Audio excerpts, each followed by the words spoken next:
Nandi TV செய்திகள் வாசிப்பது கீதா.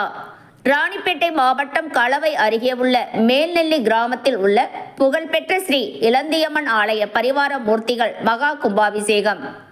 ராணிப்பேட்டை மாவட்டம் களவை அடுத்த மேல்நெல்லி கிராமம். இக்கிராமத்தில் மிகவும் பழமை வாய்ந்த ஸ்ரீ இளந்தியம்மன் ஆலயத்தில் கும்பாபிஷேக விழா வெகு விமர்சையாக நடைபெற்றது. இதில் பல்வேறு புண்ணிய நதிகளிலிருந்து கொண்டு வரப்பட்ட புனித நீர் கலசங்களில் வைத்து 108 ஓம திரவியங்கள் கொண்டு யாக பூஜைகள் செய்த புனித கலச நீர் மேலதாள வாத்தியங்கள் முழங்க ஊர்வலமாக எடுத்து வரப்பட்டு இளந்தியம்மன் மற்றும் பரிவார மூர்த்திகளான விநாயகர், பாலமுருகர், ஸ்ரீ அபிராமி, ஸ்ரீ வைஷ்ணவி, மாதேஸ்வரி, சாமுண்டி, துர்காதேவி ஆகிய சன்னதிகளுக்கும் கோபுரத்திற்கும் ஊற்றி மகா கும்பாபிஷேகமானது நடைபெற்றது.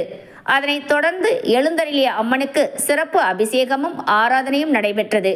இதில் சிறப்பு அழைப்பாளராக அஇஅதிமுக ஒன்றிய செயலாளர் சொரையூர் குமார், மேல்நெல்லி தலைவர் சத்தியமூர்த்தி, ஆலய நிர்வாகிகள் கண்ணன், அஜய்குமார், ஸ்ரீதர் உள்ளிட்டோர் கலந்து கொண்டு சிறப்பித்தனர். இதில் சுற்று வட்டார பகுதிகளில் இருந்து சுமார் 2000க்கும் மேற்பட்ட பக்தர்கள், பொதுமக்கள் என ஏராளமானோர் கலந்து கொண்டனர். இறுதியில் அனைவருக்கும் அன்னதானம் வழங்கப்பட்டது. மேலும் இது போன்ற செய்திகளை உடனுக்குடன் தெரிந்து கொள்ள நந்தி டிவி செய்தி சேனலை சப்ஸ்கிரைப் பண்ணுங்க, ஷேர் பண்ணுங்க, லைக் பண்ணுங்க, மறக்காம கமெண்ட் பண்ணுங்க. ஓம் சக்தி, ஓம் சக்தி, ஓம் சக்தி. கேட்டுக்கொள்ளப்படுகிறது.